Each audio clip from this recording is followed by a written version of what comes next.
సాయికృష్ణ తల్లి విజయలక్ష్మి పిటిషన్పై విజయవాడ 2వ అడిషనల్ మెట్రోపాలిటన్ కోర్టులో విచారణ జరిగింది.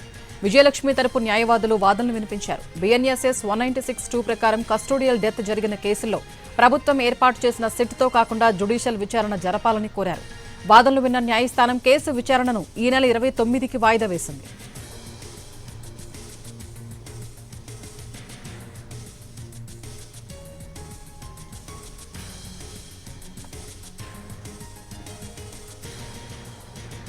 సాయికృష్ణ తల్లి విజయలక్ష్మి పిటిషన్పై విజయవాడ 2వ అడిషనల్ మెట్రోపాలిటన్ కోర్టులో విచారణ జరిగింది. విజయలక్ష్మి తరపు న్యాయవాదులు వాదనలు వినిపించారు. BNSS 196(2) ప్రకారం కస్టోడియల్ డెత్ జరిగిన కేసుల్లో ప్రభుత్వం ఏర్పాటు చేసిన సిట్తో కాకుండా జ్యుడిషియల్ విచారణ జరపాలని కోరారు. వాదనలు విన్న న్యాయస్థానం కేసు విచారణను ఈ నెల 29కి వాయిదా వేసింది. మరిన్ని అప్డేట్స్ మా ప్రతినిధి శ్రీకాంత్ అందిస్తారు. శ్రీకాంత్, సంచలనం కలిగించినటువంటి సాయికృష్ణ కస్టోడియల్ డెత్ కు సంబంధించి జ్యుడిషియల్ విచారణ జరపాలని సాయికృష్ణ తల్లి విజయలక్ష్మి దాఖలు చేసిన పిటిషన్ మీద ఇవాళ కోర్టులో విచారణ జరిగింది. విచారణ సందర్భంగా కీలక ఆదేశాలను కూడా కోర్టు జారీ చేసింది.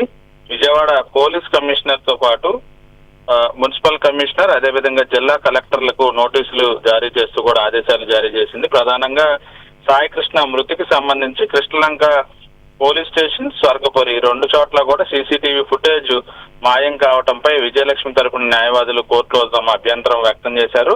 అదేవిధంగా ఈ CCTV ఫుటేజ్ కు సంబంధించి CI నాగరాజు పాత్ర ఉందన్న నేపథ్యంలో ఆయన అరెస్ట్ కూడా చేసిన పరిస్థితి కూడా ఉంది. అయినప్పటికీ కూడా ఈ వ్యవహారం మీద స్థానికంగా పనిచేస్తున్నటువంటి పటమట సర్కిల్ ఇన్స్పెక్టర్ స్వర్గపురిలో విచారణ చేయడం మీద కూడా అభ్యంతరం వ్యక్తం చేశారు.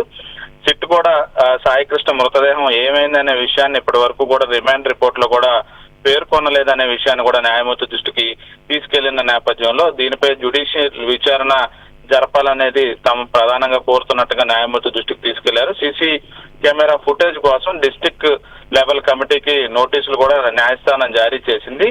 దీనికి సంబంధించి CCTV ఫుటేజ్ ని జిల్లా లెవెల్ కమిటీ ప్రతి నెల కలెక్ట్ చేయాల్సి ఉంటుంది. అలా చేయలేదు కాబట్టి వీటన్నిటికీ బాధ్యత వహిస్తూ ఎవరైతే అధికారులు ఉన్నారో అటు పోలీస్ కమిషనర్ కానీ, మున్సిపల్ కమిషనర్, అదేవిధంగా కలెక్టర్ కి కోర్టు నోటీసులు జారీ చేసి కౌంటర్ దాఖలు చేయాలని ఆదేశాలు జారీ చేసింది. తదుపరి విచారణ ఈ నెల 29కి వాయిదా వేస్తూ ఆదేశాలు ఇచ్చింది.